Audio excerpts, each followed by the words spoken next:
The courthouse steps were cold beneath my feet as I walked out with the deed in my hand, my siblings' angry voices still echoing behind me. 3 years of legal battles, 3 years of them claiming our grandmother never loved me, 3 years of fighting for what was rightfully mine. But standing there at 18, holding the proof that changed everything, I realized this wasn't just about money or property. This was about finally understanding why my grandmother had fought so hard to protect me, even from her own children. Let me take you back to where this all started, because the story you think you know isn't the whole truth. My name is Aaron Allen, and when I turned 15, I thought I knew exactly who I was in my family. The unwanted one, the burden, the kid who somehow never quite fit into the picture my siblings painted of our perfect little clan. My parents had died in a car accident when I was just 2 years old, and my grandmother, Angela Nguyen, had taken me in without hesitation. But what I didn't know then was that my older siblings, Jeremy Harris and Victoria Myers, had been slowly poisoning that well for years. Before we see how this ends, tell us where you are watching from and hype this video in the comments. This story gets more unbelievable as it goes on, and I want to know if anyone else has dealt with family betrayal like this. Growing up in my grandmother's house should have been a blessing. Angela was the kind of woman who made everything from scratch, who kept photo albums organized by year, who never missed a school play or soccer game. She had this way of making you feel like you were the most important person in the world when she looked at you. But Jeremy and Victoria had a different relationship with her. They were already adults when our parents died, already established in their own lives, and they saw my arrival as an inconvenience. Jeremy was 25 then, working as a construction foreman and married to Barbara Hughes. Victoria was 23, fresh out of college and engaged to David James. They had their own apartments, their own plans, their own futures mapped out. And then suddenly there was this toddler who needed everything, who required attention and resources and love that they felt should have been theirs. I didn't understand the dynamic at first. When you're little, you just accept the world as it's presented to you. Jeremy would ruffle my hair and call me sport, but there was always something cold behind his eyes. Victoria would buy me birthday presents, but they were always just slightly wrong. Like she'd asked a store clerk to pick something appropriate for a boy my age rather than actually thinking about what I might want. Grandmother Angela never let me see the full extent of their resentment. But looking back now, I can piece together the conversations that must have happened when I was asleep or at school. The suggestions that maybe I'd be better off with a younger family who could keep up with an active child. The comments about how much easier her retirement would be without the responsibility of raising another generation. The subtle and not so subtle hints that I was taking up space and resources that could be better used elsewhere. But Angela never wavered. She'd enrolled me in the best schools she could afford, drove me to every practice and lesson, helped me with homework at the kitchen table every night. She taught me to cook her famous spring rolls, showed me how to tend the garden she'd maintained for 40 years, and told me stories about my parents that kept their memory alive. Most importantly, she made sure I knew I was loved, even when I could feel the tension radiating from my siblings during family gatherings. The first real crack in the facade came when I was 14. I'd been accepted to a summer program for gifted students, something I was incredibly excited about. It would cost $3,000, money that Angela had been saving specifically for opportunities like this. But when Jeremy and Victoria found out, they had what they called a family meeting.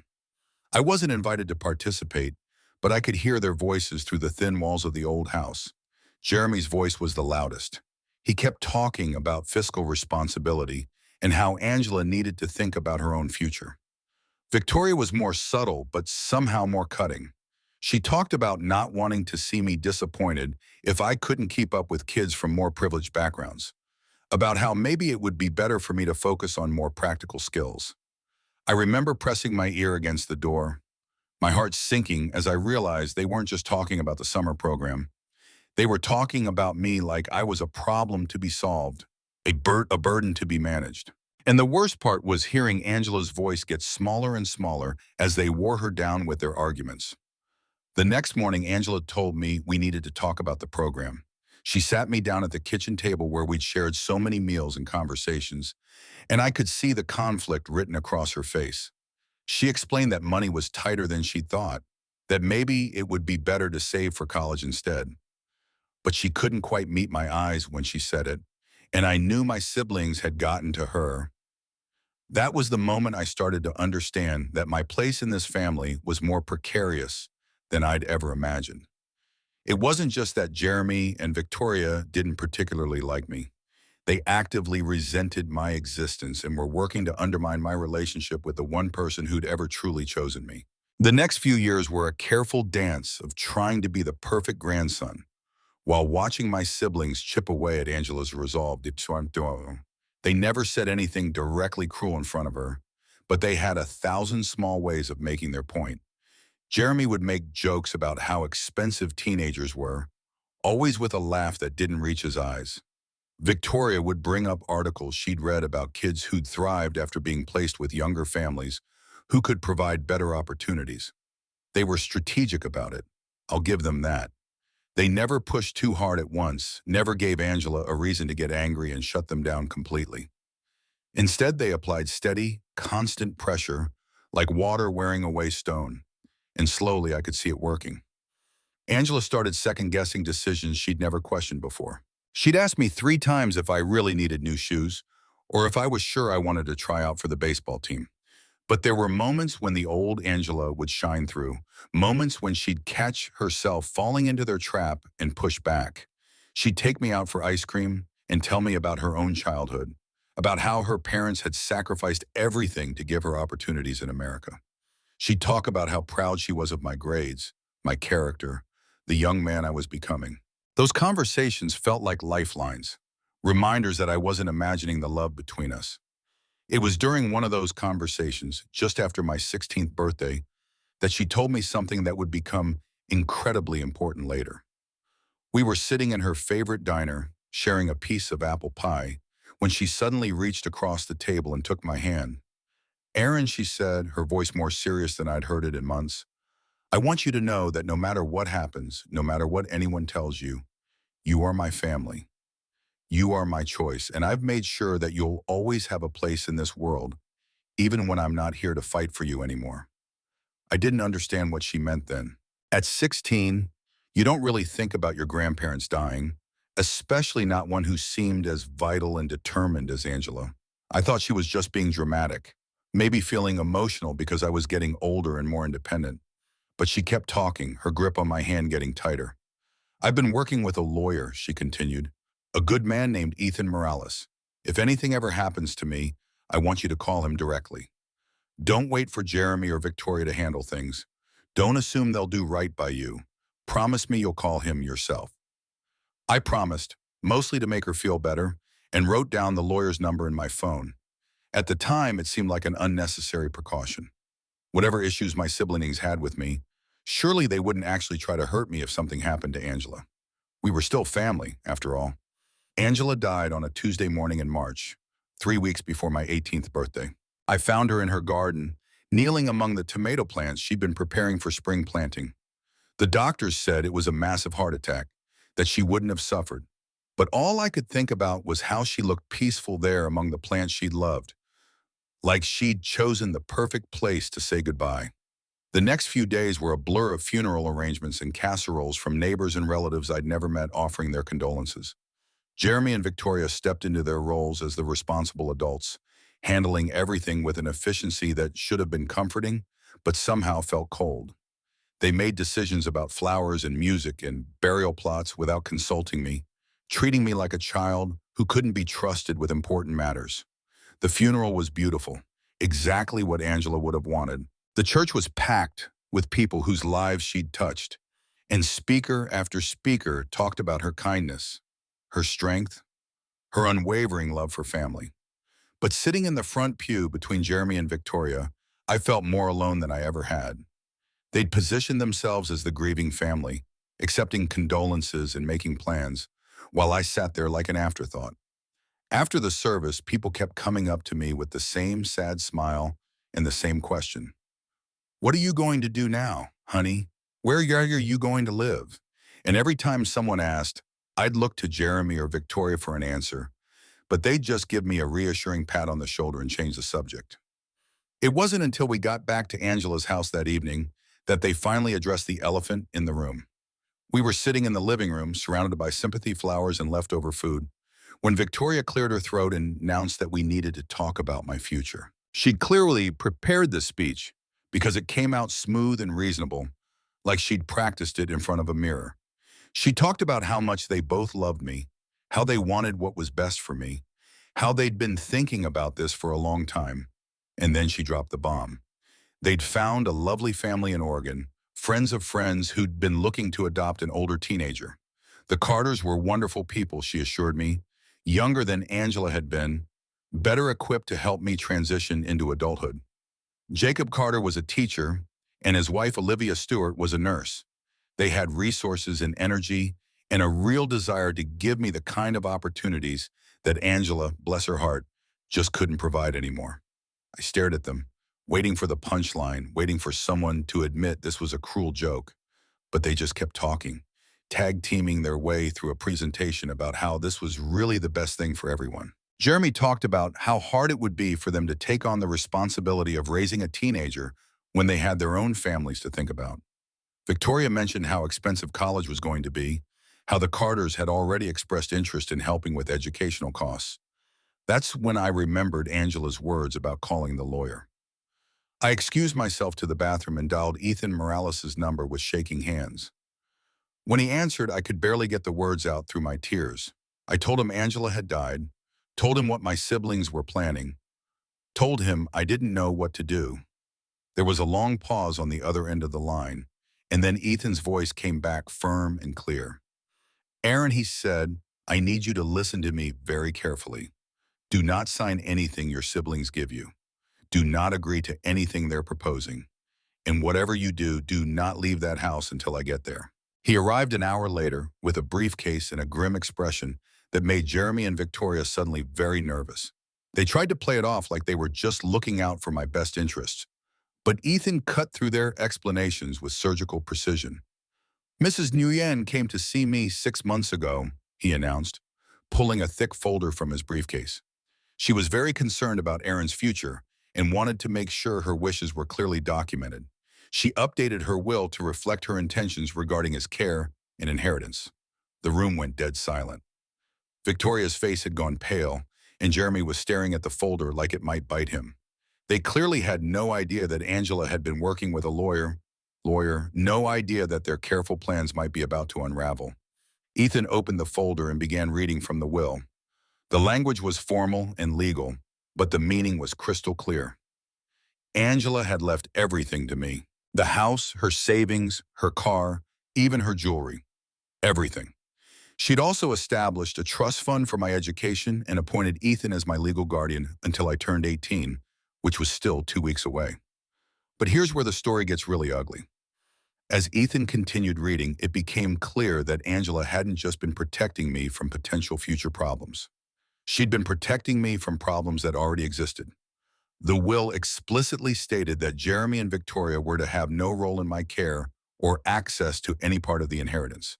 It mentioned previous attempts to undermine my relationship with Angela and expressed her clear intention that I should be raised by people who truly wanted me.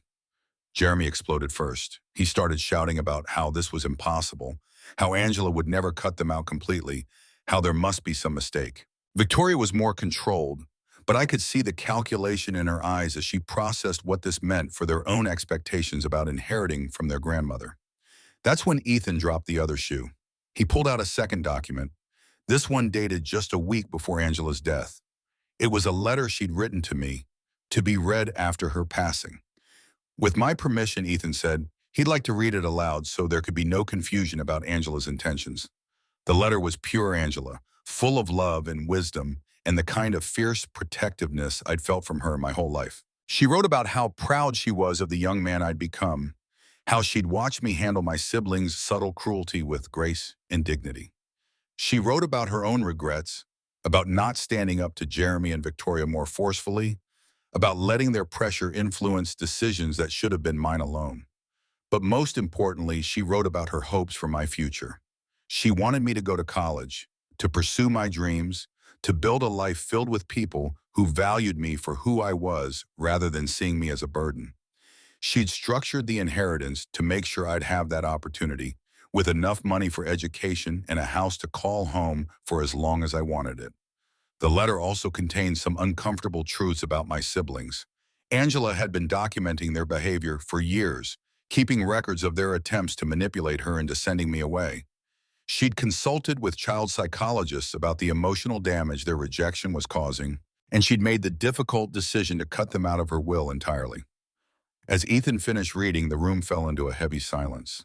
Jeremy and Victoria were staring at me like they'd never seen me before, like they were trying to figure out how the unwanted kid had suddenly become the one with all the power. I was struggling to process everything I'd just heard, trying to reconcile the grandmother who'd sometimes seemed uncertain about defending me with this woman who'd been secretly building a fortress around my future. Victoria was the first to recover her composure. She started talking about how Angela must have been confused in her final months, how grief over losing my parents had clouded her judgment. She suggested we contest the will, claimed that Angela hadn't been in her right mind when she'd made these decisions. But Ethan had anticipated this response. He pulled out medical records showing that Angela had been mentally sharp right up until her death, along with testimony from her doctor confirming her competence. He had documentation of every meeting they'd had, every revision to the will, every careful consideration Angela had made about my future. Jeremy tried a different approach. He started talking about family loyalty, about how Angela wouldn't have wanted us to be divided like this. He suggested we could work out some kind of arrangement where they'd help me manage the inheritance until I was older and more experienced. After all, he said with a smile that didn't reach his eyes, we're all family here. That's when something inside me finally snapped. All those years of feeling like I had to earn my place, like I had to be grateful for scraps of affection, like I had to apologize for existing. All those times I'd watched Angela's confidence in her decisions crumble under their steady pressure. All those moments when I'd wondered if maybe they were right. Maybe I really was too much trouble. Maybe everyone would be better off without me. I stood up and looked at Jeremy and Victoria, really looked at them, and for the first time I saw them clearly. They weren't the responsible adults looking out for my best interests.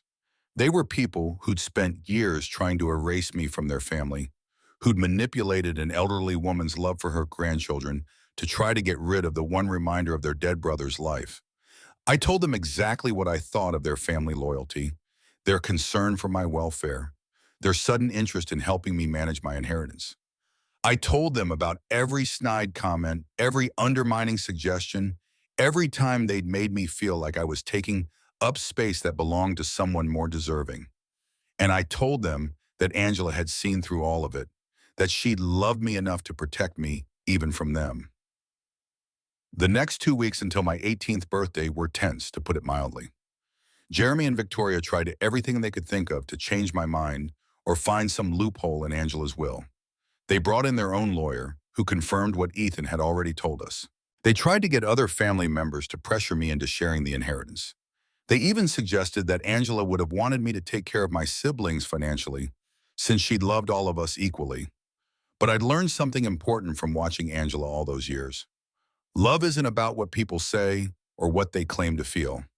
Love is about what people do, the choices they make when it matters. And Jeremy and Victoria had been making their choices about me for 16 years. When I finally turned 18 and could legally take control of my inheritance, I made some choices of my own. I kept the house because it was the only real home I'd ever known, and because Angela had filled every room with memories of love and acceptance. I used part of the money for college, just like she'd wanted, and I established a scholarship fund in her name for kids aging out of foster care, because I understood now how lucky I'd been to have someone fight for me. As for Jeremy and Victoria, I offered them one opportunity to be part of my life. I told them they could come to Angela's memorial service I was planning for the first anniversary of her death, and if they wanted to apologize for how they treated both of us, we could start over. Jeremy never responded to the invitation. Victoria sent a card saying she hoped I'd understand someday that everything they'd done was out of love. The memorial service was beautiful, held in Angela's garden among the tomato plants that had grown tall and strong in the years since her death. Friends and neighbors came to share stories and memories, and I felt surrounded by the kind of community Angela had always been part of. These were people who'd known her as a person, not just as a source of potential inheritance. People who loved her for her kindness and strength, not for what she could give them. Standing there among the plants she'd tended and the people she'd touched, I finally understood what she'd been trying to tell me that day in the diner. Family isn't just about blood relations or legal obligations. Family is about the people who choose to love you, who fight for you when you can't fight for yourself, who see your worth even when you can't see it yourself. Angela had chosen me every day for 16 years, and in the end, she'd made sure I'd have the resources and support to choose myself. The inheritance wasn't just about money or property. It was about giving me the foundation to build a life where I could be valued and loved for who I was, not tolerated as a burden or obligation. College was everything Angela had hoped it would be. I studied business and psychology, fascinated by the dynamics of family systems and the ways people can support or undermine each other. I made friends who became like siblings, people who celebrated my successes and supported me through challenges. I learned what it felt like to be part of a chosen family where everyone was there because they wanted to be. I also learned to forgive Jeremy and Victoria, not because they deserved it, but because carrying anger was exhausting, and Angela wouldn't have wanted that for me. I understood that their behavior came from their own pain and insecurity, their own struggles with loss and change. That didn't excuse what they'd done, but it helped me let go of the bitterness that had been poisoning my own happiness. The house became a gathering place for friends and chosen family, filled with laughter and conversation and the smell of Angela's spring rolls that I'd finally learned to make properly. I kept her garden thriving, adding new plants each year and learning about the patience and faith it takes to nurture something from seed to harvest. 5 years after Angela's death, I was working as a family counselor, helping other kids navigate complicated family dynamics and find their own paths to belonging. The scholarship fund had grown large enough to help dozens of young people transition from foster care to independence, and I'd started speaking at conferences about the importance of chosen family and unconditional love. One day I got a call from Victoria. Her voice was older, more uncertain than I remembered, and she asked if we could meet for coffee. She'd been going through her own struggles, she said. Her marriage had ended, she was dealing with health issues, and she'd been thinking a lot about family and regret. We met at the same diner where Angela and I had shared so many conversations, and Victoria looked smaller somehow, worn down by the years and whatever battles she'd been fighting. She apologized, really apologized, for the first time in our lives. She talked about her own fear and jealousy, about how my arrival had disrupted the family dynamic she'd grown up with, about how she'd never learned to see past her own needs to consider mine. She didn't ask for forgiveness or try to justify what she'd done. She just acknowledged the damage and expressed genuine regret. And for the first time, I could see a glimpse of the sister she might have been if fear and resentment hadn't gotten in the way. I told her I appreciated her apology, and I meant it. But I also told her that I'd built a life I loved, surrounded by people who'd chosen to be part of it. I didn't need her validation anymore, didn't need her approval or acceptance. I'd learned to give those things to myself. We didn't become close after that conversation, but we found a kind of peace. She'd send cards on holidays and birthdays, and I'd update her occasionally about my work and my life. It wasn't the relationship either of us might have wanted when we were younger, but it was honest and respectful, which felt like enough. Jeremy never reached out, and I heard through mutual acquaintances that he'd struggled with his own demons over the years. Part of me felt sad about that, sad for the brother I'd never really had and the relationship that might have been possible if things had been different. But I'd learned that you can't force people to love you or choose you, and sometimes the healthiest thing is to accept that and move on. As I write this story now, I'm sitting in Angela's kitchen, which has become my kitchen, planning the menu for this year's memorial dinner. It's become an annual tradition, bringing together all the people who make up my chosen family to celebrate the woman who taught me what unconditional love looks like. The house is full of photos now, pictures of college graduations and weddings, and holidays with friends who've become family. There are pictures of the scholarship recipients, young people who've gone on to become teachers and nurses and social workers and artists. There are pictures of Angela's garden in every season, documenting the cycles of growth and renewal that she taught me to appreciate. Looking back, I can see how every painful moment with Jeremy and Victoria was preparing me for something better. Their rejection taught me to recognize real love when I found it. Their manipulation showed me the importance of honesty and direct communication. Their attempts to make me feel worthless helped me develop the strength to value myself. Angela knew all of this would happen, I think.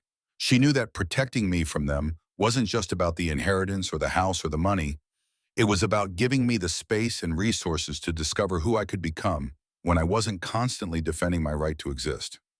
The will wasn't just a legal document. It was Angela's final act of love, her way of making sure that even after she was gone, I'd have everything I needed to build the life she'd always believed I deserved.